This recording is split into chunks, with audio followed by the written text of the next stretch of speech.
الحمد للہ رب العالمین والصلاة والسلام علی اشرف الانبیاء والمرسلین اما بعد فاعوذ باللہ من الشیطان الرجیم بسم اللہ الرحمن الرحیم۔ ویورز السلام علیکم ورحمۃ اللہ وبرکاتہ۔ مدرسہ صراط مستقیم کی جانب سے ماہ محرم الحرام کے اس حرمت والے مہینے میں بھی آپ کے سامنے ماہ محرم الحرام کی عظمت اور اس میں ہونے والے کربلا کے شہداء کی قربانیاں اور اس سے حاصل ہونے والے اسباق اور اس میں رائج رسومات پر ہم نے کلام کیا۔ آج بھی ایسا ہی ایک کنٹینٹ لے کر میں آپ کے سامنے حاضر ہوں۔ اللہ تعالیٰ سے دعا ہے کہ ہمیں حق بات کہنے کی اور حق بات کو قبول کرنے کی اور اس میں جو قابل عمل چیزیں ہیں ان پر عمل کرنے کی اور جن سے بچنا ہے اس پر بچنے کی، ان سے ہمیں بچنے کی توفیق عطا فرمائے، آمین۔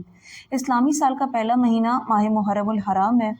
اللہ تعالیٰ نے 4 مہینوں کو حرمت والا قرار دیا ہے، جن میں سے 3 ماہ لگاتار ذی القعدہ، ذی الحجۃ الحرام، ماہ محرم الحرام اور ایک الگ ماہ رجب المرجب، یہ حرمت والے مہینے ہیں۔ اب حرمت والے مہینوں سے مراد یہ ہے کہ ان مہینوں کی اتنی حرمت ہے کہ ان مہینوں میں کفار جنگ و جدال، قتل و غارت گری سے رک جایا کرتے تھے، اتنی تعظیم زمانہ جاہلیت میں بھی کی جاتی تھی۔ تو جب اسلام آیا، اسلام نے تو اس مہینے کو بہت عظمتوں سے نوازا ہے۔ ان میں عبادات کے فضائل بہت زیادہ ہیں، ان میں اعمال کا ثواب بہت زیادہ ہے۔ اسی طرح ہر مہینے میں کوئی خاص کچھ نہ کچھ مارکے ضرور پیش آئے ہیں۔ جیسے ماہ ذی الحجۃ الحرام میں حضرت ابراہیم اور ان کے بیٹے کی قربانی کا ذکر ہے۔ اب ماہ محرم الحرام جو اہل بیت اور نواسہ رسول امام علی مقام سید الشہداء سیدنا امام حسین اور آپ کے تمام رفقاء کی عظیم قربانیوں سے منسوب ہے۔ اس کے علاوہ اور بھی اس مہینے میں عظمتیں اور مقامات ہیں اس مہینے کے، لیکن اس ماہ محرم الحرام میں روزے کے حوالے سے بتایا جاتا ہے کہ اس ماہ محرم الحرام کے ایک دن کا روزہ پورے ایک ماہ کے روزوں کے برابر ہے۔ یعنی اگر کوئی 1 محرم سے 30 محرم تک 30 روزے رکھے گا تو ہر روزے پر اس کو پورے مہینے کا ثواب ملے گا۔ اور خاص طور پر عاشورہ کے دن کے روزے کی تو فضیلت ہی بہت زیادہ ہے کہ نبی علیہ الصلوۃ والسلام فرماتے ہیں مجھے اللہ پر گمان ہے کہ عاشورہ کا روزہ پچھلے سال کے گناہوں کو معاف فرما دے گا۔ لیکن اس سے پہلے نبی علیہ الصلوۃ والسلام جب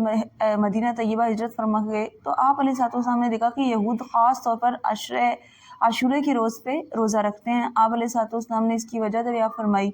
تو انہوں نے کہا کہ اس دن میں اللہ تعالیٰ نے ہمیں موسیٰ علیہ السلام کو اور ان کی قوم کو فرعون کے ظلم اور زیادتیوں سے نجات عطا فرمائی، تو ہم اس شکرانے پر ماہ محرم الحرام کی 10 تاریخ کو روزہ رکھتے ہیں۔ تو پھر آقا علیہ الصلوۃ والسلام نے اپنے صحابہ کو اور خود بھی یہ عمل کیا اور فرمایا کہ ہم دینی لحاظ سے موسیٰ علیہ السلام کے بھائی ہیں، ہم پر زیادہ حق ہے کہ ہم اس بات میں شکر بھی ادا کریں، لیکن یہودیوں کی مخالفت سے بچنے کا بھی حکم دیا، تو لہذا خاص 10 محرم کو نہیں رکھا جائے، ساتھ میں 9 کا ملا لیا جائے یا 11 کا ملا لیا جائے۔ البتہ یہ کوئی فرض یا واجب نہیں، اگر کسی کی کوئی مجبوری ہے وہ صرف 10 کا رکھ سکتا ہے تو رکھے کہ یہ بے پناہ ثواب کا حامل ہے۔ البتہ اگر کوئی ایک بھی نہیں رکھتا تب بھی گناہ نہیں ہے، لیکن ثواب سے محرومی ہے۔ اور اس مہینے کی اور برکتوں میں جہاں دیگر اعمال میں ثواب ہے، تسبیح و اذکار میں ثواب ہے، اسی طرح خاص 10 محرم الحرام میں رزق کی وسعت کا ایک وظیفہ دیا جاتا ہے کہ جو چاہتا ہے کہ سال بھر فراخی ہو تو اسے چاہیے کہ 10 محرم الحرام کو اپنے دسترخوان کو وسیع کرے، اپنی تجوریوں کے دروازوں کو اپنے گھر والوں پر کھول دے۔ انشاءاللہ کہ شعب الایمان کی یہ حدیث ہے کہ سارا سال اس کی برکت سے رزق میں برکت رہے گی۔ اسی طرح اگر کسی شخص کی آنکھوں میں پرابلم ہوتی ہے تو اس میں آنکھوں کی حفاظت کا وظیفہ دیا جاتا ہے کہ اپنی آنکھوں میں اسمت سرما خاص طور پر لگانے کے بارے میں آتا ہے کہ جو اسمت سرما لگاتا ہے اس سے آنکھیں صاف رہتی ہیں اور آنکھوں دکھنے کی بیماری سے محفوظ رہتا ہے۔ اور خاص عاشورہ کے دن شعب الایمان میں آقا علیہ الصلوۃ والسلام نے فرمایا کہ جو 10 محرم کو آنکھوں میں اسمت سرما لگائے تو یہ بہترین نسخہ ہے کہ انسان کی آنکھیں دکھنے سے محفوظ رہیں گی۔ اب اسی محرم الحرام میں نوحہ سننے کا بہت زیادہ رواج ہے اور یہ اسی عشرے کے ساتھ خاص طور پر منسوب کیا جاتا ہے۔ تو اب پہلے جان لیتے ہیں نوحہ کسے کہتے ہیں۔ کسی شخص کے انتقال پر اس کے اوصاف کو مبالغہ آرائی کے ساتھ بیان کرنا اور بیان کرتے ہوئے خود بھی آواز کے ساتھ رونا اور دوسروں کو بھی رونے پر راغب کرنا، یہ نوحہ کہلاتا ہے۔ اب یعنی خود بھی روئیں گی آواز کے ساتھ اور دوسروں کو بھی اس بات کی ترغیب دلائی جائے گی کہ وہ بھی آواز کے ساتھ روئیں۔ اور یہ بیان میں، تقریر میں، خطاب میں بھی ہو سکتا ہے کہ کوئی خطاب کرتے ہوئے بناوٹی انداز میں یا پھر تصنع کے ساتھ اس طرح سے اپنا بیان کرے کہ خود بھی رو رہا ہے اور دوسرا مجمع جو موجود ہے اس کو بھی اس بات پر ابھار رہا ہے کہ وہ بھی روئے۔ یہ نثر کی صورت میں بھی ہو سکتا ہے کہ کوئی نظم نثر پڑھ رہا ہے اور ان اوصاف کو ایسے بیان کر رہا ہے کہ خود بھی روتا ہے اور دوسروں کو بھی روتا ہے۔ اہل سنت والجماعت کے نزدیک یہ بالاجماع سے مراد ہے، اس پر تمام کا متفقہ طور پر یہی رائے ہے کہ یہ حرام ہے۔ اب ہمارے ہاں انتقال چاہے کسی کا بھی ہو، کسی بزرگ کا ہو، کسی ولی کا ہو، کسی نبی کا ہو، کسی پیارے عزیز کا، اقربا کا، پیاروں کا، 3 دن سے زیادہ سوگ کی اجازت نہیں ہے۔ اور اس 3 دن کے بعد کسی کا بھی انتقال ہو، اگر کوئی سوگ کرے گا تو وہ شریعت کے خلاف کرے گا۔ اب کسی کے والد کا انتقال ہوا، رو رہی ہیں، گریبان پھاڑ رہی ہیں، چوڑیاں توڑ رہی ہیں، اپنے دوپٹے کو سائڈ پہ لگا رہی ہیں، چوڑیاں توڑنا اور شور مچانا، آواز سے رونا اور ایسے اوصاف بیان کرنا کہ جو ان میں موجود تھے یا نہیں تھے، اور اس طرح رو رو کر بیان کرنا، دوسروں کو بھی رلانا، تو یہ نوحہ کہلاتا ہے۔ اور ہماری شریعت تو ہمیں حکم دیتی ہے کہ آزمائشوں پر اور تکلیفوں پر صبر کیا جائے، کیونکہ مومن کی زندگی آزمائشوں اور تکلیفوں سے گھری ہوئی ہے۔ لیکن اگر کوئی اس کا خلاف کرتا ہے تو وہ شریعت کا خلاف کر رہا ہے۔ ہمارے قرآن نے تو ہمیں یہ تعلیم دی ہے کہ الذین اذا اصابتہم مصیبہ، کہ یہ وہ لوگ ہیں کہ جب ان پر مصیبت آتی ہے، قالوا، یہ لوگ کہتے ہیں، انا للہ و انا الیہ راجعون، کہ بے شک ہم اللہ کے ہیں اور ہمیں اسی کی طرف لوٹ کر جانا ہے۔ تو قرآن تو آزمائشوں پر، تکالیف پر ہمیں یہ حکم دے رہا ہے، لیکن کوئی اس کا نیگیٹو الٹ کر رہا ہے کہ 3 دن کے بعد بھی رونے کی کیفیات پیدا کر رہا ہے، لوگوں کو ابھار رہا ہے اور لوگوں کو غم کی کیفیت پر مسلط ان پر کر رہا ہے، تو یہ سب قرآن کا خلاف ہے، صبر کا مخالف ہے اور اللہ کی رضا پر راضی رہنے کے خلاف ہے۔ اور جو صبر کرنے والا ہوتا ہے وہ نوحہ کرنے والا نہیں ہوتا، اور جو نوحہ کرتا ہے وہ صابر نہیں ہو سکتا۔ اور میت پر چیخنا، چلانا، گریبان پھاڑنا، سینہ چاک کرنا، سینہ کوبی کرنا، یہ سب نوحے ہی کی ہی مثالیں ہیں، اور نبی علیہ الصلوۃ والسلام نے اس پر سخت وعیدات ارشاد فرمائی ہیں کہ اس کی حدیث مبارکہ میں وعید آتی ہے کہ نوحہ کرنے والی جب اپنی میت سے قبل توبہ نہ کرے تو وہ قیامت کے دن اس طرح کھڑی جائے گی کہ اس کے بدن پر اس طرح کا عذاب ہوگا کہ وہ گندھک کا کرتا اور کھجلی کا دوپٹہ اوڑے ہوگی۔ الامان والحفیظ، یعنی کہ جو اس حال میں ہو کہ نوحہ کرتی ہو اور نوحہ کرتا ہو اور توبہ سے پہلے انتقال کر جائے تو اس کا یہ حشر ہوگا کہ قیامت کے دن اس طرح کا عذاب دیا جائے گا۔ اب دیکھیں، ہم اپنا ہی محاسبہ کر لیں، اگر ہم نے اپنے کسی پیارے کے انتقال پر واویلا کیا، بے صبری کا اظہار کیا، روتے روتے دوسروں کو بھی رلایا، یا پھر اپنا سینہ پیٹنا شروع کر دیا، یا اپنی چوڑیاں توڑی، یا اپنے گلوں سے دوپٹے اتار کے پھینکے، تو کیا ہم نے یہ عمل کیا؟ تو اگر کسی نے ایسا عمل کیا ہو تو موت سے پہلے توبہ کر لے، ورنہ ان سخت وعیدات کا اظہار ہو سکتا ہے۔ اللہ تعالیٰ کی طرف سے یہ وعیدات انسان کو اسی لیے بیان کی گئی ہیں کہ انسان اپنے آپ کو درست راہ پر لے آئے۔ کسی کا بھی کہ انتقال ہو جائے، چاہے وہ آقا علیہ السلام کی آل ہو، کوئی نبی ہو، ولی ہو، بس ہم نے کیا کرنا ہے؟ ان پر بے صبری کا اظہار نہیں کرنا۔ 3 دن تک سو گیا، اس کے بعد اگر ہم ان کی عظمتوں کا قائل ہونے کے لیے بیان کرنا چاہتے ہیں تو بے صبری کا اظہار نہ کریں، ان کی عظمتوں کو بیان کریں، ان کی شہادت کے عظیم قربانیوں کو بیان کریں، اور اس سے حاصل ہونے والا سبق کہ دیکھیں کتنے مشکل حالات میں ان آل رسول نے اپنے آپ کو بے صبری پہ نہیں ڈالا۔ انہوں نے تو نہیں ایسا عمل کیا کہ اپنے سینوں کو پیٹا ہو، اپنے گریبان چاک کیے ہوں، یا پھر انہوں نے اس حالت میں کہ وہ پیاس کی کیفیت میں ہوں، انہوں نے تو واویلا نہیں کیا، نہ اللہ سے شکوہ کیا، نہ بے صبری کا اظہار کیا۔ تو امام حسین نہ تو یہ نوحہ کرنے والے ہیں، نہ امام حسین کے نانا جان حضور جان عالم صلی اللہ علیہ وسلم اس بات کو پسند کرتے ہیں۔ تو جو یہ کرنے والا ہے وہ ان کی مخالفت کرنے والا ہے۔ اس پر اور بھی احادیث دال ہیں کہ ہمارے آقا علیہ الصلوۃ والسلام نے فرمایا وہ جو نوحہ کرنے والی ہیں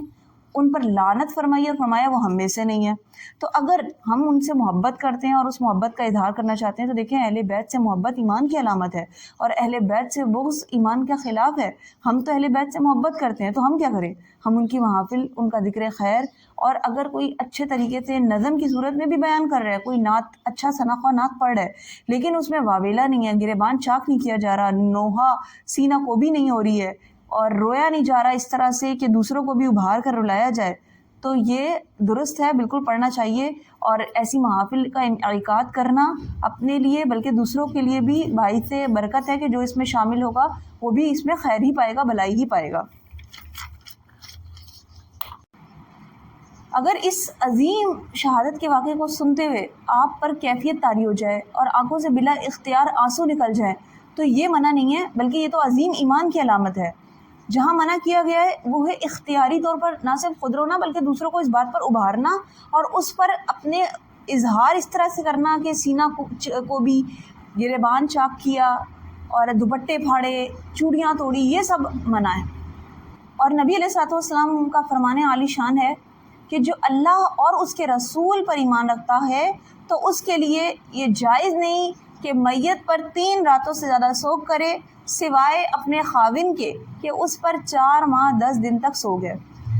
اب سوگ سے مراد یہ ہے کہ ترک زینت کرنا، یعنی زینت کو اختیار نہ کرنا، خوشبو نہیں لگانا، میک اپ نہیں کرنا، بھڑکیلا لباس نہیں پہننا، اور یہ صرف اس عورت کو منع ہے جس کا شوہر فوت ہو جائے۔ اور اس کے علاوہ کوئی بھی آپ کا عزیز، آپ کے والد، آپ کے بھائی، آپ کے بیٹے یا اور کسی کا بھی انتقال ہو جائے، کوئی ولی فوت ہو جائے یا خاندان اہل بیت میں سے ہی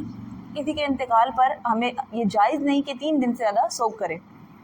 آپ کو یہاں پر اپنی والدہ حضرت ام حبیبہ رضی اللہ تعالیٰ عنہ کا عمل بتاتی ہوں کہ آپ کے والد کا جب انتقال ہوا آپ نے اپنی خادمہ کو فرمایا، حکم دیا کہ جاؤ سرما دانی لے کر آؤ، تو آپ نے سرمے کو اختیار کیا اور فرمایا کہ مجھے اس کی حاجت نہیں تھی کہ میں اس کو لگاؤں، لیکن میں نے اپنے نبی، اپنے سرتاج حضور صلی اللہ تعالیٰ علیہ وسلم کے فرمان پر عمل کی وجہ سے کہ آقا علیہ السلام نے فرمایا کسی کے لیے یہ جائز نہیں کہ وہ 3 دن سے زیادہ اپنی میت کے انتقال کے بعد سوگ کرے، تو میں اس سوگ کی کیفیت کو ختم کرنے کے لیے اس زینت کو اختیار کر کے یہ بتا رہی ہوں کہ میرے والد کا تو انتقال ہوا ہے لیکن 3 دن سے زیادہ سوگ کرنا میرے لیے جائز نہیں ہے۔ لیکن محرم الحرام ہو یا ویسے ہی اپنے کسی کا انتقال، کسی عزیز کا انتقال ہو، ہمیں صرف صبر کا مظاہرہ کرنا ہے، کیونکہ ہماری شریعت صبر کو پسند کرتی ہے اور صبر اس کے نزدیک محبوب ہے، چاہے وہ اہل بیت کی شہادت کے ایام ہو یا اور ویسے ہی دن ہو، ہمیں صرف صبر اور صبر کا اظہار کرنا ہے۔ کیونکہ صبر کرنے سے متعلق ایک حدیث مبارکہ آپ کے سامنے پیش کرتی ہوں کہ نبی علیہ الصلوۃ والسلام کا فرمان عالی شان ہے کہ جب انسان قیامت کے دن اپنے صبر کے انعام کو دیکھے گا تو وہ یہ تمنا کرے گا کہ کاش مجھ پر پوری زندگی مصیبتیں ہوتی، اور حتیٰ کہ وہ یہ تمنا کرتا کہ میرے جسم کو کینچی سے کاٹا جاتا اور میں اس پر صبر کر کر بے پناہ اجر کا مستحق ہوتا۔ تو ہم نے کیا نہیں کرنا، ہم نے بے صبری کا اظہار نہیں کرنا کہ نبی علیہ الصلوۃ والسلام نے فرمایا وہ شخص 3 کاموں سے ہم نے بچنا ہے نبی علیہ الصلوۃ والسلام کے فرمان کے مطابق کہ رخساروں کو پیٹنے سے بچنا ہے، گریبان کو چاک کرنے سے، اور زمانہ جاہلیت کی طرح آوازیں بلند کرنے سے کہ نبی علیہ الصلوۃ والسلام نے اس سے منع فرمایا ہے، یہ نوحہ خوانی ہے اور اس سے شریعت نے ہمیں منع کیا ہے۔ اب اعلیٰ حضرت امام اہل سنت امام احمد رضا خان علیہ رحمہ سے ایک سوال ہوا کہ اہل سنت والجماعت میں بعض لوگ عشرہ محرم الحرام یعنی ان 10 دنوں میں نہ تو دن بھر روٹی پکاتے ہیں، نہ گھروں میں جھاڑو دیتے ہیں، اور کہتے ہیں کہ بعد دفن تعزیہ کی روٹی پکائی جائے گی، اور پورا دن کپڑے بھی تبدیل نہیں کرتے ہیں، اور اسی طرح ان دنوں میں ماہ محرم الحرام میں شادی بھی نہیں کرتے، اور ان ایام میں سوائے امام علی مقام کے کسی بزرگ کی، کسی ولی کی فاتحہ بھی نہیں دلاتے۔ تو اس میں کیا فرمان ہے؟ اس کا جواب انہوں نے یہ ارشاد فرمایا، آپ نے فرمایا کہ پہلی تینوں باتیں سوگ ہیں، اور سوگ اسلام میں 3 دن کے بعد جائز نہیں، بالاجماع اہل سنت کے نزدیک یہ حرام ہے۔ اور چوتھی بات وہ جہالت سے ہے کہ امام علی مقام کے علاوہ کسی کی نیاز نہیں دلواتے، یہ سب کیا ہے؟ یہ جہالت ہے کہ ہر مہینے میں، ہر وقت، ہر تاریخ، ہر دن، ہر لمحے کسی بھی نبی کی، کسی بھی ولی کی، کسی بھی بزرگ کی نیاز اور فاتحہ دلانے میں کوئی ممانعت نہیں، آپ دلا سکتے ہیں، بلکہ جتنے زیادہ لوگوں کو اپنے اِیصال ثواب میں شامل کریں گے وہ ثواب اور اجر اتنا زیادہ ملے گا۔ اسی طرح ماتم کے حوالے سے بھی اسلام میں بہت ساری ہمارے جو ہے احادیث موجود ہیں اس کی ممانعات پر، کہ ماتم کرنا بھی اہل سنت والجماعت کے نزدیک بالاجماع حرام ہے۔ آقا علیہ الصلوۃ والسلام نے واضح طور پر ماتم کرنے والی عورت پر اور نوحہ کرنے والی عورت پر لعنت فرمائی ہے کہ وہ شخص ہمارے راستے پر چلنے والوں میں سے نہیں ہے کہ جو ماتم کرنے والوں میں سے ہے۔ اب دیکھیں، جو چیز ناجائز ہوتی ہے اس کو سننا بھی، اس کو دیکھنا بھی، اور اس مجلس میں شرکت کرنا بھی جائز نہیں ہوتا۔ اسی لیے اگر ایسی مجالس ہیں، آپ اپنے تئیں نہیں کرتے، لیکن ایسی مجالس قائم ہیں جہاں پر نوحہ، ماتم یا ایسی باتیں سنائی جا رہی ہیں، تو نہ وہاں جانا ہے، نہ وہ سننا ہے، نہ وہ دیکھنا ہے، کہ یہ بھی تمام چیزیں اس بات کی دلالت کرتی ہیں کہ آپ اس سب سے راضی ہیں اور خوش ہو کر سن رہے ہیں، اور یہ حرام ہے۔ اسی طرح تعزیے بنانا اور مصنوعی کربلا کا کیا حکم ہے؟ تو تعزیے بنانا بھی بالاجماع حرام ہے، کہ اس میں پیسہ خرچ کرنا بھی حرام، یہ بدعت سیئہ ہے، یعنی بری بدعت ہے، اور دین کے اندر ایک برا کام جاری کرنا ہے۔ نہ صرف پیسے کا ضیاع، عقائد کی خرابی، اور شریعت ایسے اسراف سے اور ایسی بدعات کی ہمیں اجازت نہیں دیتا۔ ہمارے امام علی مقام اور ان کے اہل بیت کی پوری زندگی ان چیزوں سے خالی ہیں، احادیث ان چیزوں سے خالی ہیں کہ کسی نے ایسا کام کیا ہو کہ جس کی دین میں اصل نہ ہو، قرآن حدیث میں اس کی واضح ممانعت ہو، مخالفت ہو رہی ہو۔ ایسا کام کرنا بدعت سیئہ ہے اور بالکل جائز نہیں ہے، ناجائز ہے۔ اچھا، اعلیٰ حضرت علیہ رحمہ سے تعزیے کے متعلق سوال ہوا تو آپ نے فرمایا تعزیہ بنانا یہ بہت ساری بدعات کو جمع کرنے والا ہے، اس کا بنانا ناجائز، اس کو دیکھنا ناجائز، اس کی تعظیم کرنا، اس کو عقیدت دینا، یہ بھی سخت ترین جہالت اور شدید حرام ہے۔ اب اس کے علاوہ محرم الحرام میں سبیل لگائی جاتی ہے، پانی پلایا جاتا ہے، شربت پلایا جاتا ہے، تو یہ بالکل درست اور جائز عمل ہے، ثواب کا حامل ہے، کہ پانی پلانے پر تو بے شمار ثواب، بے شمار جو ہے احادیث موجود ہے جن پر ثواب کی دلیل ہے۔ اور وہ جو ثواب حاصل ہو، وہ بندہ اگر کسی ولی، کسی بزرگ، کسی اپنے بڑے کو، جیسے امام علی مقام اور آپ کے رفقا کی بارگاہ میں پہنچائے، تو اس سے ملنے والا اجر وہ آپ کو بے شمار ثواب کا حامل ہوگا، آپ کو بے شمار اجر ملے گا۔